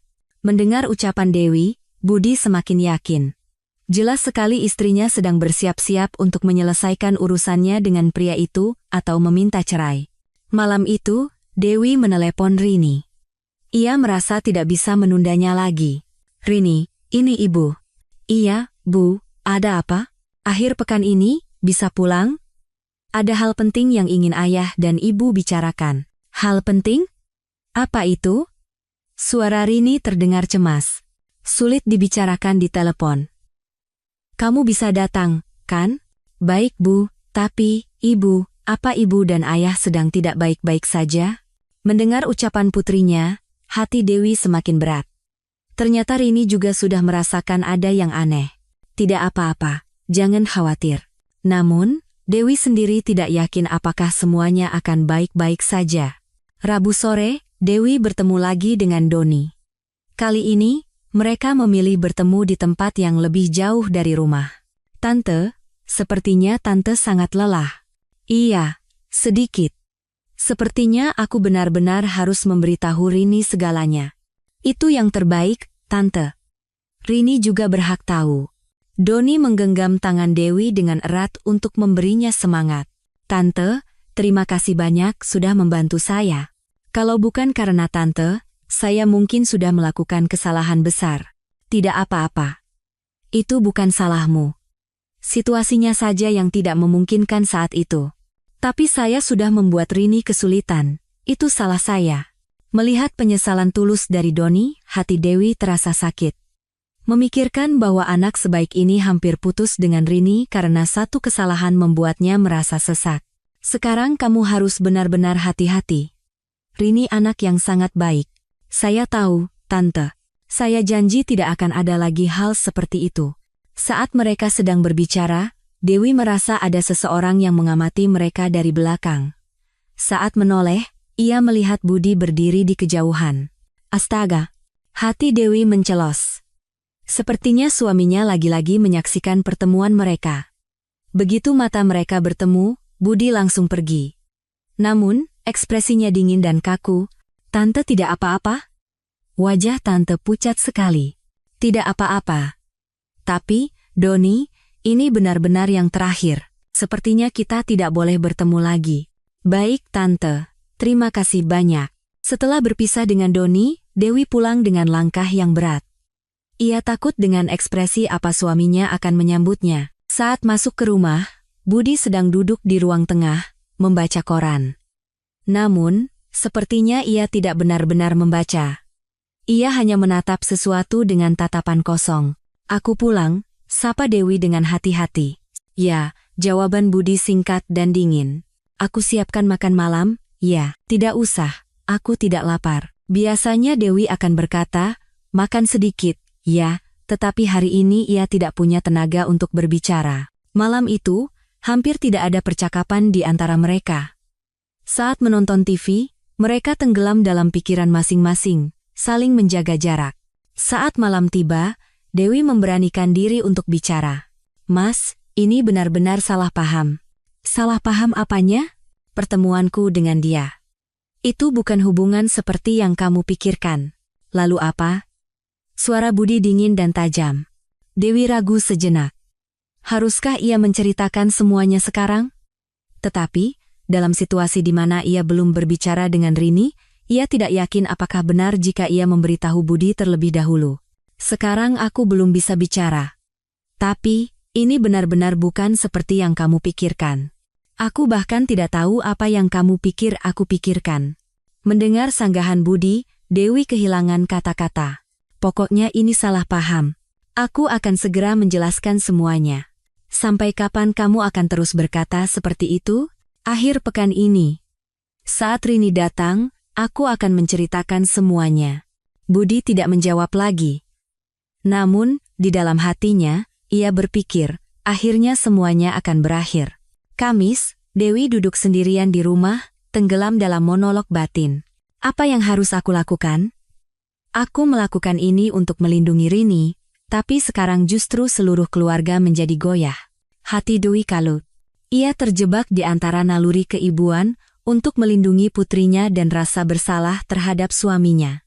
Aku tahu Budi salah paham, tapi kalau aku bicara sekarang, Rini akan semakin kesulitan. Tapi, aku juga tidak bisa terus menyembunyikannya. Dewi menghela napas dalam-dalam. Pilihan apapun yang ia ambil, sepertinya akan ada yang terluka. Ponselnya berdering. Sebuah pesan dari Rini. Bu, akhir pekan ini aku akan pulang. Tapi, sebenarnya ada masalah penting apa? Aku sangat khawatir. Melihat pesan putrinya, Dewi hampir menangis. Ia belum memberitahu Rini apa-apa, tetapi putrinya sudah khawatir. Semua ini demi Rini, tapi pada akhirnya Rini juga yang paling kesulitan. Malam itu, saat Budi pulang, Dewi sudah menenangkan hatinya. Mas, duduklah. Ada yang ingin aku bicarakan. Apa? Duduklah dulu. Budi duduk di sofa dan menatap istrinya. Sepertinya istrinya akan mengakui segalanya. Pertama, aku minta maaf. Maaf sudah membuatmu kesulitan. Tapi, apa yang aku lakukan adalah demi keluarga kita, terutama demi Rini. Mendengar ucapan Dewi, Budi semakin yakin. Jelas sekali istrinya akan meminta cerai dan menggunakan Rini sebagai alasan. Demi Rini? Iya, demi Rini. Tapi, sekarang aku belum bisa menjelaskannya secara detail. Akhir pekan ini, saat Rini datang, aku akan menceritakan semuanya. Jadi, sampai saat itu, situasi ini akan terus berlanjut? Maaf. Aku benar-benar minta maaf. Dewi menundukkan kepala sambil meminta maaf. Namun, permintaan maaf itu justru semakin menguatkan keyakinan Budi. Malam itu, meskipun berbaring di ranjang yang sama, mereka tenggelam dalam pikiran yang berbeda. Budi berpikir, akhirnya, akhir pekan ini semuanya akan berakhir. Pernikahan yang telah berjalan lebih dari 20 tahun akan berakhir seperti ini. Dewi berpikir, kalau akhir pekan ini aku menceritakan semuanya, apakah Budi akan mengerti? Dan bagaimana Rini akan menerimanya? Jumat sore, Dewi menelepon Rini lagi. Rini, besok saat kamu datang, ayah dan ibu akan bicara bersama. Baik, Bu, tapi, Bu, bisakah ibu memberiku sedikit petunjuk? Aku benar-benar khawatir. Dewi ragu sejenak. Haruskah ia memberitahunya terlebih dahulu, atau lebih baik bicara langsung saat bertemu? Ini soal Doni. Doni, ada apa dengan Doni? Suara Rini terdengar cemas. Sulit dibicarakan di telepon. Besok kita bicara saat kamu datang. Baik, Bu. Setelah menutup telepon, Dewi menghela napas. Besok, semua kebenaran akan terungkap, dan barulah semua kesalahpahaman ini akan selesai. Namun, pada saat yang sama, ia juga takut. Bagaimana reaksi Budi setelah mengetahui kebenarannya? Dan bagaimana hubungan keluarga mereka akan berubah? Sulit untuk diprediksi. Malam itu, sebelum tidur, Dewi merenung untuk terakhir kalinya. Apakah pilihanku benar? Niatku untuk melindungi Rini pada akhirnya justru membuat seluruh keluarga kesulitan. Namun, tidak ada jalan untuk kembali. Besok, semuanya akan terungkap, dan setelah itu, mereka harus memulai awal yang baru. Budi juga menunggu hari esok. Ia berpikir bahwa akhirnya ia akan mendengar semua kebenaran, dan ia telah menguatkan hatinya. Jika dipikir-pikir, semua ini dimulai 2 bulan lalu, pada suatu malam saat Dewi sedang mencuci piring dan menerima telepon mendesak dari Rini. Bu, bisa bicara sekarang? Suara Rini terdengar bergetar, tidak seperti biasanya. Sepertinya ada masalah serius. Bisa. Kenapa? Ada apa? Nanti aku telepon lagi saat sendirian. Ayah tidak ada di dekat ibu, kan? Mendengar ucapan putrinya, hati Dewi mencelos. Pembicaraan yang tidak boleh didengar Budi? Sebenarnya apa yang terjadi? Ayah di ruang tengah. Ibu sendirian di dapur. Bicaralah. Bu, suara Rini terdengar seperti menahan tangis. Aku dalam masalah besar. Masalah apa? Ada apa? Sepertinya aku hamil. Mendengar kata-kata itu, pikiran Dewi menjadi kosong. Putrinya yang baru semester pertama kuliah, hamil? Apa? Rini, kamu bercanda, kan? Benar, Bu. Haidku sudah telat lebih dari seminggu. Aku takut sekali. Dewi hampir menjatuhkan piring yang ia pegang. Untungnya, ia berhasil menenangkan diri dan meletakkannya dengan hati-hati di wastafel. Rini, tenang dulu dan coba ceritakan pelan-pelan. Bu, aku harus bagaimana? Kalau ayah tahu, aku bisa mati. Rini menangis terseduh-seduh di seberang telepon. Dewi sendiri hampir menangis, tetapi ia merasa harus kuat di depan putrinya. Kita harus pastikan dulu. Bisa jadi karena stres. Apa kamu melakukan itu dengan Doni? Iya. Sekali. Benar-benar hanya sekali. Tapi waktu itu, Rini tidak bisa melanjutkan kata-katanya. Waktu itu apa? Kalian tidak hati-hati? Doni bilang tidak apa-apa. Bu, aku benar-benar bodoh. Dewi menghela napas dalam-dalam. Ia ingin memarahi putrinya, tetapi sekarang bukan saatnya. Baiklah. Kita pastikan dulu. Besok kita ke dokter. Ibu akan menemanimu. Tentu saja. Jangan khawatir. Terima kasih, Bu. Tapi tolong jangan beritahu ayah. Kumohon. Dewi tahu betul sifat suaminya, Budi. Jika Budi tahu putrinya hamil, ia pasti akan sangat terkejut dan marah besar pada Doni. Baiklah. Untuk sementara, ini rahasia kita berdua. Keesokan harinya, hari Sabtu, Dewi menemani Rini ke dokter kandungan. Selama pemeriksaan, hati Dewi berdebar-debar. Untungnya, hasilnya menunjukkan bahwa Rini tidak hamil. Haidnya terlambat karena stres dan pola hidup yang tidak teratur. Syukurlah, Dewi menghela napas lega. Namun, Rini masih terlihat murung. Bu, aku benar-benar merasa bodoh. Kenapa aku bisa begitu ceroboh? Sudah. Itu sudah berlalu. Yang penting ke depannya kamu harus hati-hati. Aku tidak tahu harus bilang apa pada Doni. Dia juga pasti sangat khawatir. Mendengar ucapan putrinya, Dewi teringat pada Doni, pacar Rini yang belum diperkenalkan pada Budi. Doni itu anak seperti apa? Dia anak yang baik, Bu. 2 tahun lebih tua dariku, sudah semester 5. Dia sangat baik padaku. Jadi, hubungan kalian tidak akan memburuk karena masalah ini, kan? Tidak, Bu. Justru Doni merasa lebih bertanggung jawab. Makanya aku merasa lebih bersalah. Setelah keluar dari rumah sakit, Dewi dan Rini duduk di sebuah kafe yang tenang dan berbicara dengan serius. Rini, bagaimana kalau dalam kesempatan ini, kamu perkenalkan Doni pada ayah? Aku masih takut, Bu. Aku tidak tahu bagaimana reaksi ayah. Ayahmu pasti akan tahu suatu saat nanti. Bukankah lebih baik diperkenalkan lebih awal? Rini berpikir sejenak, lalu menggelengkan kepala. Aku pikirkan lagi nanti, Bu. Sekarang aku masih merasa terbebani. Sejak hari itu, Dewi memikirkan apa yang bisa ia lakukan untuk putrinya. Beberapa hari kemudian, Rini meneleponnya lagi. Bu, Doni bilang aku harus mendapatkan edukasi yang benar. Edukasi apa? Edukasi seks, Bu. Karena aku terlalu tidak tahu apa-apa, makanya masalah ini terjadi. Jadi, aku harus tahu dengan benar. Dewi setuju dengan pendapat Doni. Meskipun putrinya sudah dewasa, masih banyak hal yang tidak ia ketahui. Iya, Doni benar, ibu akan bantu. Beberapa hari kemudian, Dewi pergi ke puskesmas. Ia mendengar bahwa di sana ada layanan konseling edukasi seks untuk remaja. Di puskesmas, ia mendapatkan penjelasan tentang berbagai metode kontrasepsi dan diberikan beberapa alat kontrasepsi gratis. Dewi menerima beberapa kondom untuk putrinya dan menyimpannya di tas. Tapi, rasanya aneh kalau memberikan ini langsung pada putriku. Dewi bimbang. Jika ia memberikannya langsung pada Rini, mereka berdua pasti akan canggung. Tapi jika tidak diberikan, ia akan khawatir lagi. Akhirnya, Dewi memutuskan untuk menyimpan kondom itu di dompetnya. Ia berencana akan memberikannya pada putrinya di saat yang tepat. Saat itulah, Doni menghubunginya secara langsung. Selamat siang, Bu. Saya Doni, pacar Rini. Oh, Doni. Halo. Ibu sudah banyak dengar tentangmu dari Rini. Saya benar-benar minta maaf atas kejadian kemarin. Seharusnya saya lebih berhati-hati. Suara Doni terdengar tulus dan penuh penyesalan. Sudah, itu sudah berlalu. Yang penting ke depannya kalian harus hati-hati. Kalau ibu ada waktu, bisakah kita bertemu?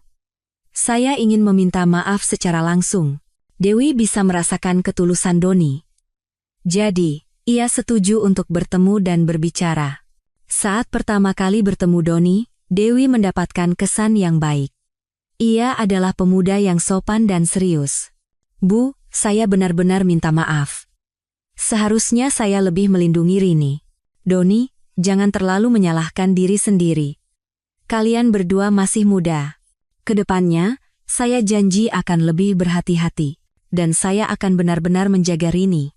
Mendengar ucapan Doni, Dewi merasa bahwa anak ini benar-benar tulus menyayangi Rini. Terima kasih. Ibu titip Rini, ya. Sejak saat itu, Doni sesekali menghubungi Dewi.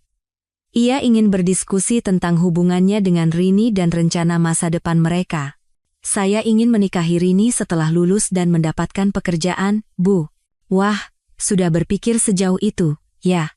Iya, Bu, saya serius. Tapi, saya bahkan belum sempat bertemu dengan ayah Budi. Ayahmu memang sedikit keras. Dewi teringat pada sifat suaminya, Budi. Budi sangat menyayangi putrinya, tetapi di sisi lain, ia juga sangat protektif, sehingga sepertinya tidak akan mudah menerima pacar putrinya. Pertemuan dengan Doni terus berlanjut. Sebagian besar pembicaraan mereka adalah tentang kekhawatiran terhadap Rini atau rencana masa depan. Dewi semakin yakin bahwa Doni adalah anak yang bisa diandalkan. Namun, ada satu masalah. Ia tidak bisa menceritakan pertemuan-pertemuan ini pada Budi. Karena Rini belum siap memperkenalkan pacarnya pada ayahnya. Sepertinya ayah Budi mencurigai saya, Bu, kata Doni suatu hari dengan cemas. Apa? Kemarin saya bertemu beliau di dekat kompleks, dan ekspresinya aneh. Apa jangan-jangan beliau berpikir saya orang yang tidak baik? Dewi juga merasakan bahwa tatapan Budi akhir-akhir ini menjadi dingin.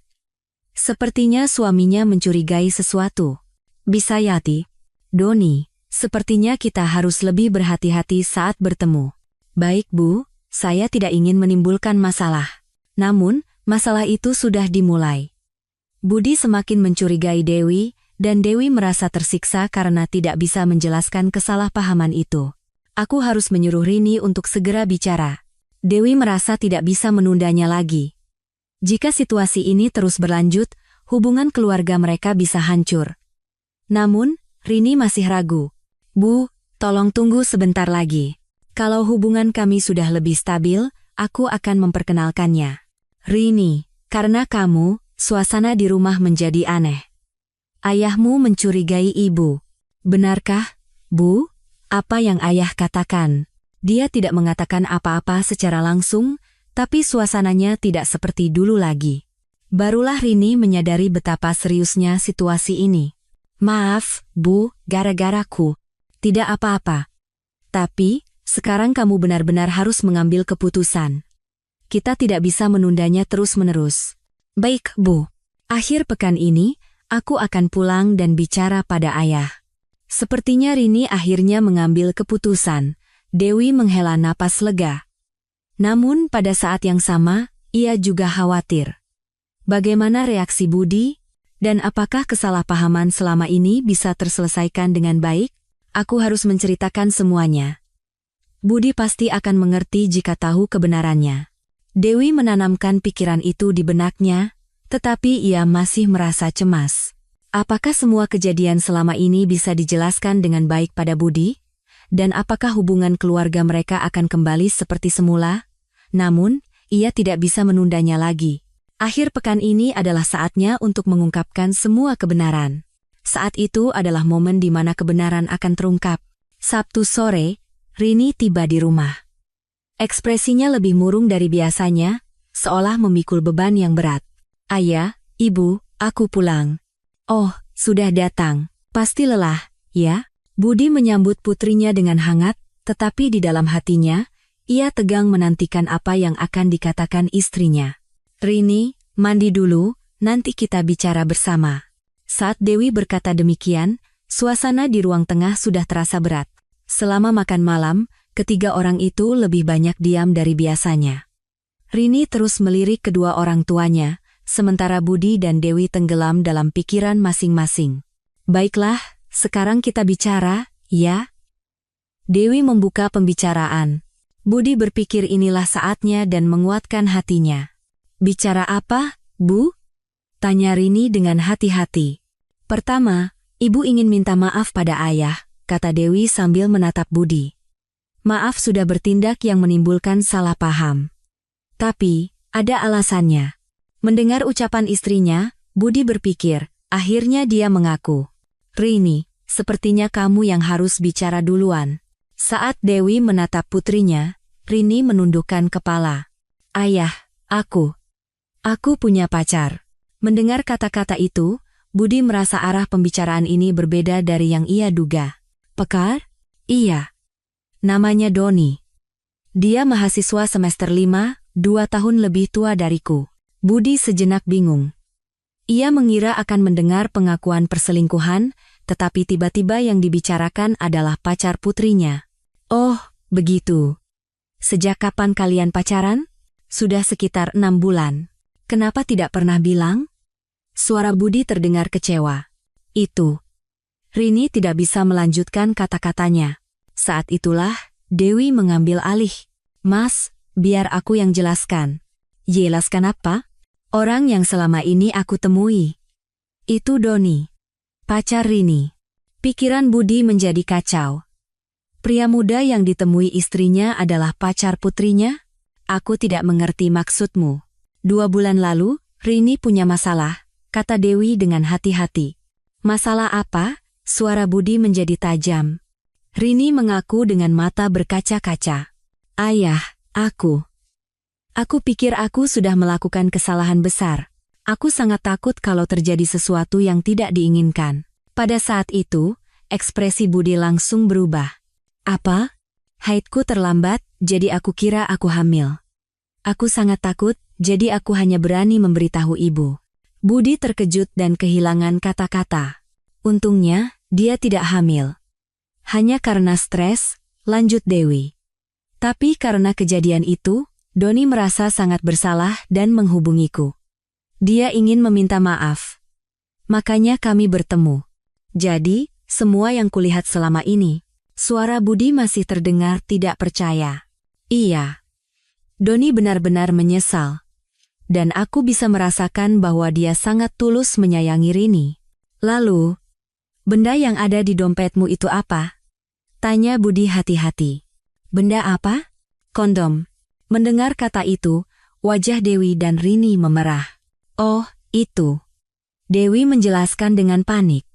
Itu dari puskesmas, waktu aku konseling edukasi seks. Tadinya mau kuberikan pada Rini. Edukasi seks? Iya.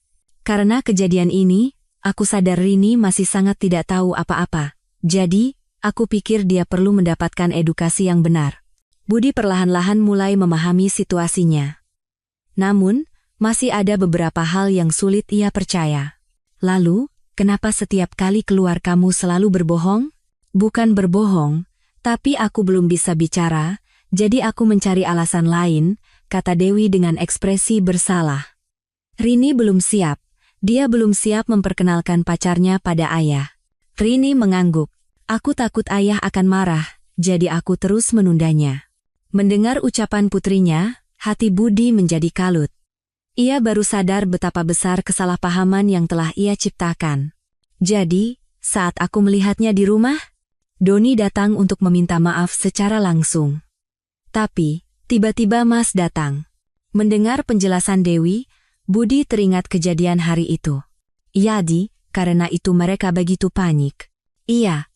Kami belum siap memperkenalkannya, tapi tiba-tiba bertemu begitu. Budi kini mulai memahami segalanya.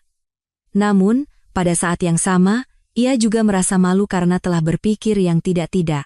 Jadi, selama ini Budi tidak bisa melanjutkan kata-katanya. Ia terlalu malu karena telah mencurigai istrinya. Tidak apa-apa, Mas. Wajar kalau Mas salah paham. Dewi mencoba menenangkan suaminya. Tapi kenapa tidak bilang dari awal? Kamu tahu betapa tersiksanya aku? Suara Budi terdengar penuh penyesalan. Maaf. Tapi, aku harus memikirkan Rini dulu. Ini salahku, ayah, jangan marahi ibu. Rini berkata sambil menangis. Aku tidak punya keberanian. Aku takut pada ayah, makanya aku terus menundanya. Melihat putrinya menangis, hati Budi terasa sakit. Apa ia benar-benar ayah yang begitu menakutkan? Rini, apa ayah semenakutkan itu? Bukan menakutkan, tapi aku takut ayah akan kecewa. Bodoh. Kalau kamu bahagia, ayah juga bahagia. Budi memeluk putrinya. Kalau begitu, sekarang ayah harus bertemu dengan Doni. Benarkah, ayah? Wajah Rini menjadi cerah. Tentu saja. Dia orang yang disukai putriku, jadi ayah harus bertemu. Terima kasih, ayah. Namun, di dalam hati Budi, masih ada perasaan yang campur aduk. Rasa lega bercampur dengan penyesalan dan rasa malu karena telah mencurigai istrinya. Dewi, aku benar-benar minta maaf. Tidak apa-apa. Seharusnya aku juga memberitahumu lebih awal. Tidak. Aku yang terlalu cepat mengambil kesimpulan. Budi teringat pada semua tindakan yang telah ia lakukan, dan wajahnya memerah, terutama saat teringat ia melubangi kondom. Ngomong-ngomong, salah satu kondom di dompetmu hilang. Budi bertanya dengan hati-hati. Oh, itu? Sudah kuberikan pada Rini, jawab Dewi. Akhirnya aku memberanikan diri untuk memberinya edukasi seks yang benar. Ternyata begitu. Budi sadar betapa konyol imajinasinya selama ini. Malam itu, percakapan keluarga mereka berlanjut hingga larut malam. Rini menceritakan lebih banyak tentang Doni, dan Dewi menceritakan betapa dilemanya ia selama ini. Budi juga dengan jujur menceritakan betapa salahnya ia telah berpikir, dan ia dengan tulus meminta maaf karena telah mencurigai istrinya. Aku benar-benar minta maaf, aku terlalu gegabah. Tidak apa-apa. Tapi, lain kali kalau kamu merasa ada yang aneh, tolong langsung tanyakan, jangan berimajinasi sendiri. Iya. Aku Yani. Malam itu, untuk pertama kalinya setelah sekian lama, Budi bisa tidur dengan nyenyak. Semua kesalahpahaman telah selesai, dan hubungan keluarganya sepertinya telah pulih kembali.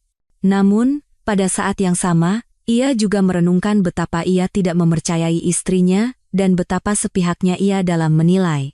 Kedepannya, aku harus benar-benar hati-hati. dan aku harus lebih banyak berkomunikasi dengan keluargaku. Budi berjanji pada dirinya sendiri sambil terlelap. Setelah kebenaran terungkap, selama beberapa hari berikutnya, Budi merenungkan kembali tindakan-tindakan yang telah ia lakukan dan merasa sangat bersalah. Senin pagi, saat bersiap-siap ke kantor, Budi terus memikirkan kejadian di akhir pekan. Meskipun di depan istri dan putrinya ia berkata ia mengerti dan tidak apa-apa, tetapi saat sendirian, ia baru sadar betapa salahnya tindakannya.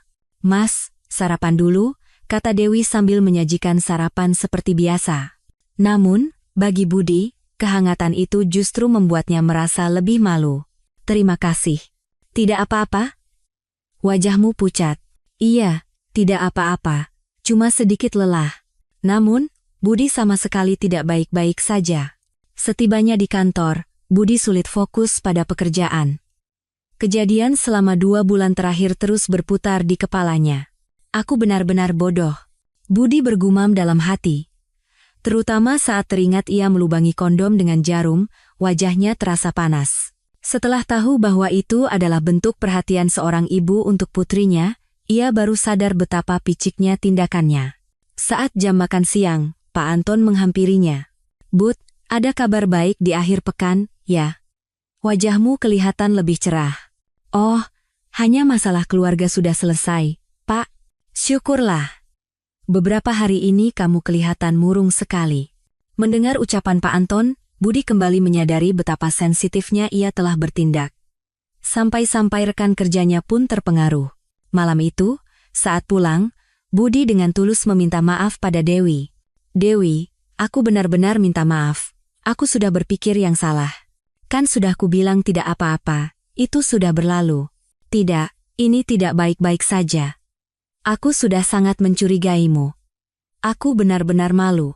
Suara Budi terdengar penuh penyesalan. "Terutama saat aku menemukan benda itu di dompetmu." "Aku tahu. Aku sadar posisinya berubah," kata Dewi. Mendengar ucapan Dewi, Budi semakin malu. "Dan sebenarnya, aku melakukan hal yang lebih parah." "Hal yang lebih parah?" "Aku melubangi kondom itu dengan jarum." Mendengar kata-kata itu, Dewi sejenak terdiam. "Apa? Aku benar-benar minta maaf. Sepertinya aku sudah gila waktu itu." Budi menundukkan kepala dengan penuh penyesalan. "Mas."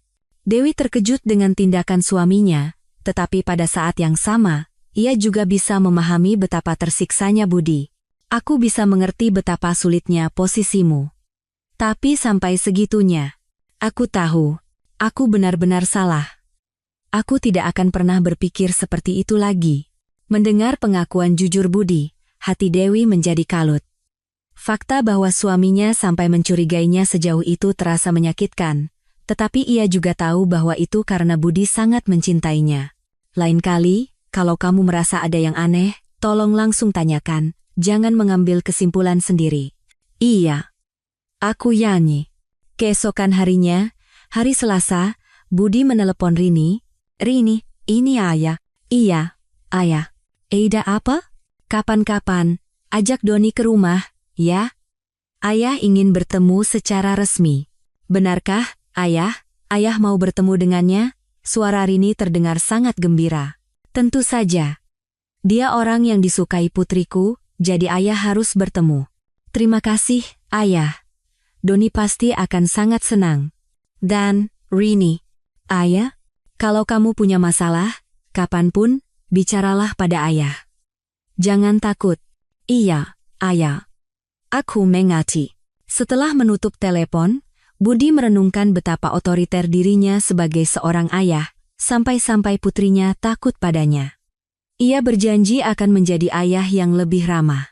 Kamis malam, Rini datang ke rumah bersama Doni. Doni memberi salam dengan sopan. "Selamat malam, Om, saya Doni." "Oh, Doni. Om sudah banyak dengar tentangmu. Duduklah." Budi mengamati Doni dengan saksama. Ia adalah pemuda yang sopan dan tulus. "Om, selama ini saya benar-benar minta maaf." Doni menundukkan kepala. "Gara-gara kami, suasana di rumah jadi tidak nyaman. Itu masalah keluarga kami. Kamu tidak salah apa-apa." Budi mencoba menenangkan Doni. Justru ia yang merasa bersalah karena telah memandang Doni dengan tatapan curiga. Kamu benar-benar menyayangi Rini, ya? Iya, Om. Saya sangat menyayanginya. Kalau begitu, sudah cukup. Sebagai ayahnya Rini, Om titip putri Om, ya. Baik Om, terima kasih. Makan malam hari itu berlangsung dengan suasana yang hangat dan akrab. Berbicara dengan Doni, Budi merasa bahwa pemuda ini benar-benar orang yang baik. Doni, lain kali sering-sering main ke sini, ya. Baik, Om. Terima kasih. Dan kalau pacaran dengan Rini, hati-hati, ya. Mendengar ucapan Budi, wajah Doni dan Rini memerah. Baik, Om.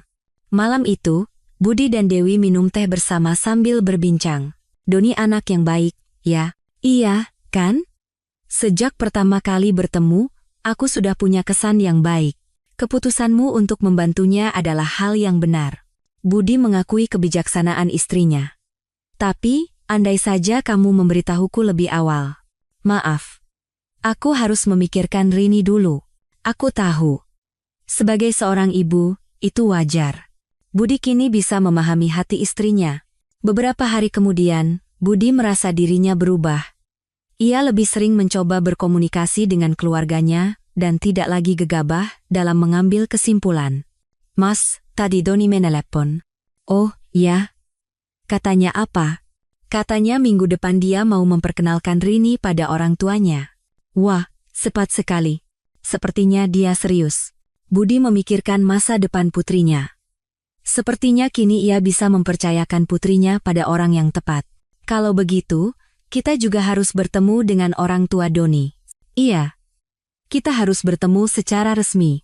Malam itu, Budi merenung sendirian.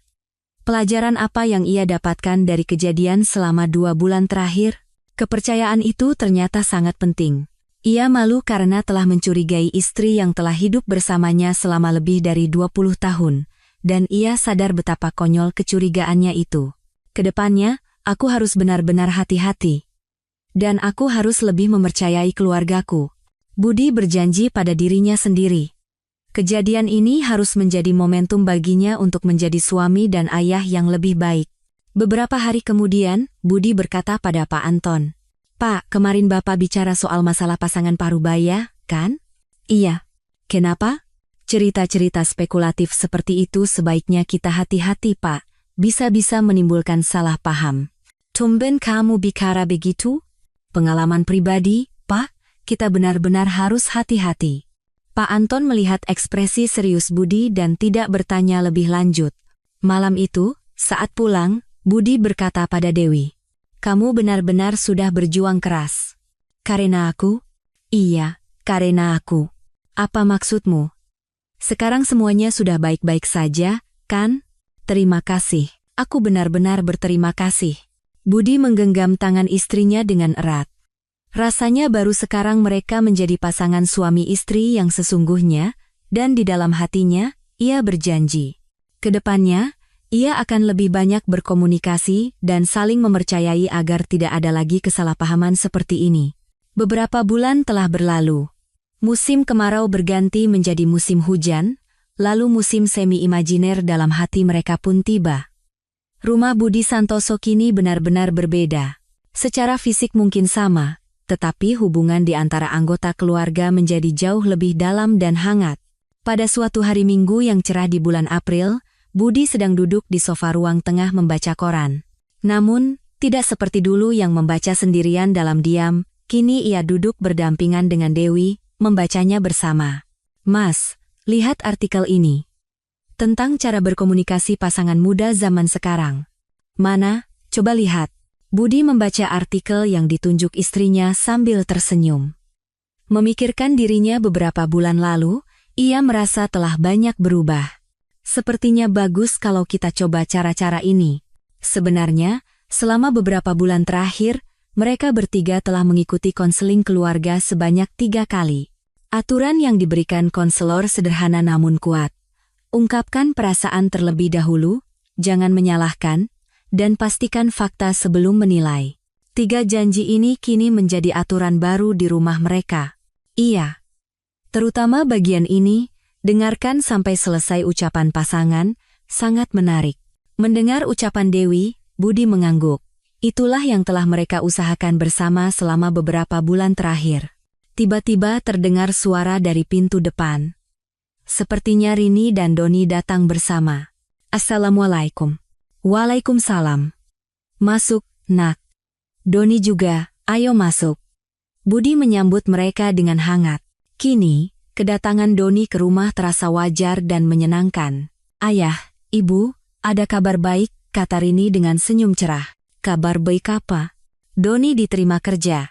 Wah, selamat ya, Doni. Dewi yang pertama kali mengucapkan selamat, dan Budi menepuk pundak Doni dengan gembira. Selamat, Doni. Di perusahaan mana?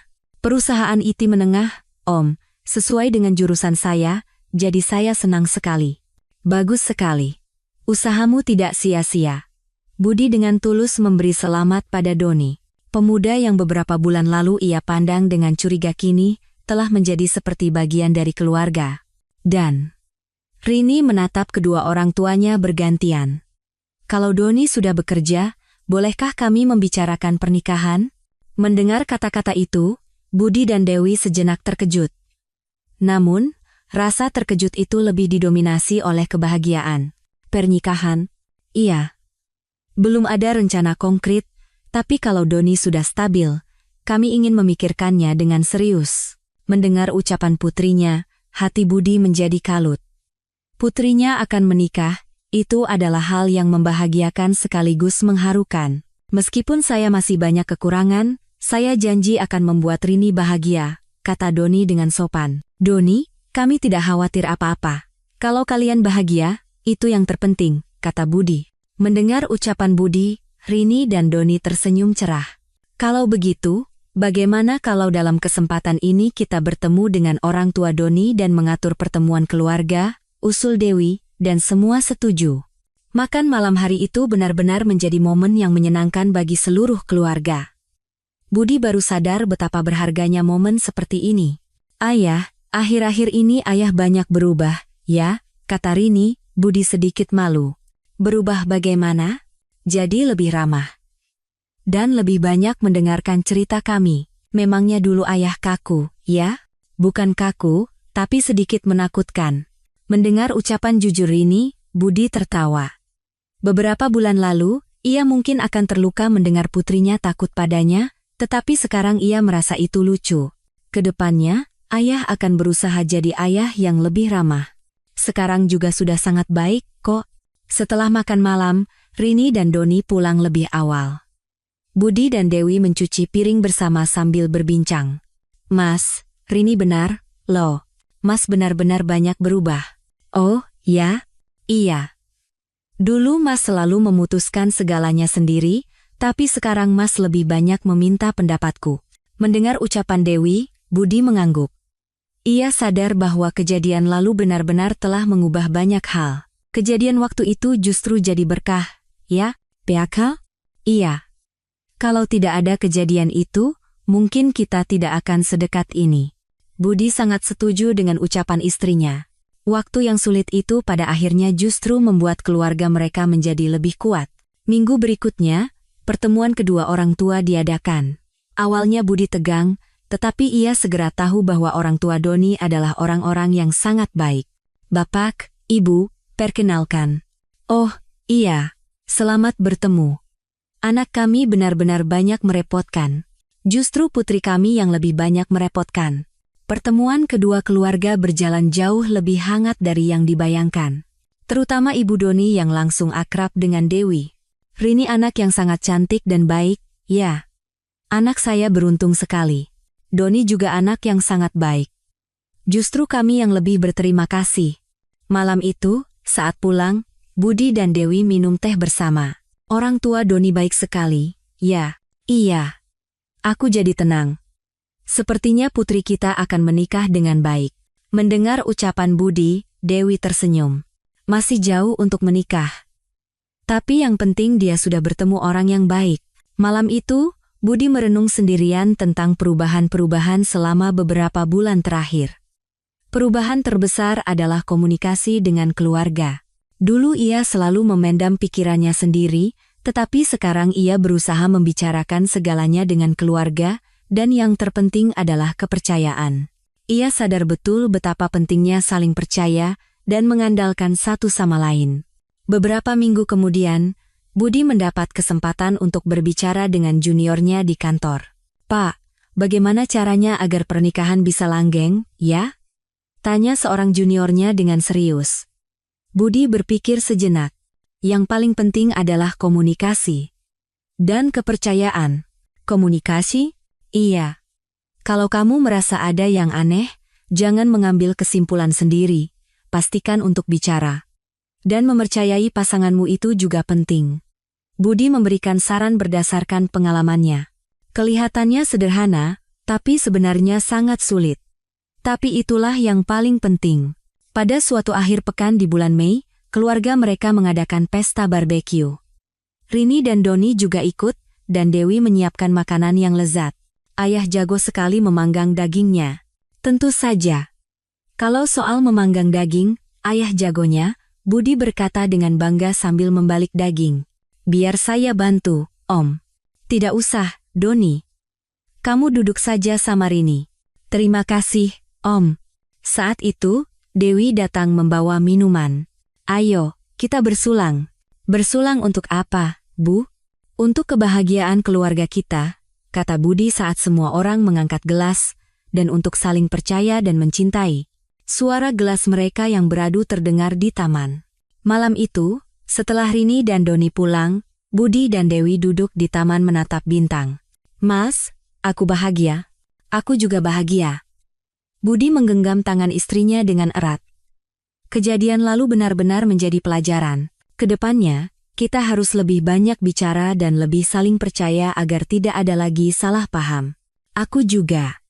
Kalau ada masalah, aku tidak akan memendamnya sendiri. Aku akan langsung bicara." Janji mereka berdua tulus. Beberapa bulan kemudian, Rini dan Doni bertunangan. Acaranya kecil, tetapi sangat bermakna. "Rini, kamu cantik sekali." Budi menatap putrinya yang mengenakan gaun putih dengan mata berkaca-kaca. "Ayah, jangan menangis." "Tidak menangis. Cuma terharu. Doni pasti akan menjagamu dengan baik. Jangan khawatir." "Aku tahu. Aku percaya pada Doni." Hari itu, Budi merasakan banyak hal. Melihat putrinya tumbuh dewasa, bertemu orang yang baik dan bahagia. Dan rasa syukur karena seluruh keluarga bisa menyaksikan proses itu bersama. Malam harinya, saat pulang, Budi dan Dewi minum teh bersama sambil mengenang hari itu. Hari yang sangat indah, ya. Iya. Rini juga kelihatan bahagia. "Kamu juga sudah berjuang keras karena masalah Rini." "Apa maksudmu?" "Itu sudah jadi tugasku." Mendengar ucapan Dewi, Budi kembali merasakan terima kasih yang mendalam pada istrinya. Malam itu, sebelum tidur, Budi merenungkan kembali 1 tahun terakhir. Waktu yang sulit yang dimulai dari kecurigaan pada akhirnya memberikan pelajaran berharga bagi seluruh keluarga. Kecurigaan itu cepat, tetapi kepercayaan membutuhkan keberanian yang lebih besar. Budi terlelap dengan pikiran itu, dengan damai. Dengan keyakinan bahwa besok ia akan menghabiskan hari yang bahagia lagi bersama keluarganya. Kini, meja makan di rumah Budi Santoso selalu dipenuhi oleh tawa hangat setiap malam. Dan di dalam tawa itu, ada hati yang tulus yang saling percaya dan mencintai. Rumah yang beberapa bulan lalu dipenuhi oleh kecurigaan dan kesalahpahaman kini meluap dengan kepercayaan dan cinta. Dan di pusat perubahan itu, ada dialog, komunikasi, dan yang terpenting, hati yang saling mempercayai. Budi kini bisa yakin. Kebahagiaan sejati dimulai bukan dari kecurigaan, melainkan dari kepercayaan. Semoga dalam kehidupan kita sehari-hari, kita semua bisa seperti Budi, memilih percakapan yang hangat daripada penilaian yang gegabah, dan memilih kepercayaan yang hangat daripada kecurigaan yang dingin. Semoga ini menjadi kesempatan untuk merenungkan kembali betapa pentingnya waktu berharga bersama keluarga dan hati yang saling memahami. Lain kali, saya akan kembali dengan cerita yang menyentuh hati Anda. Semoga hari ini Anda juga bisa menghabiskan waktu yang hangat dan bahagia bersama keluarga.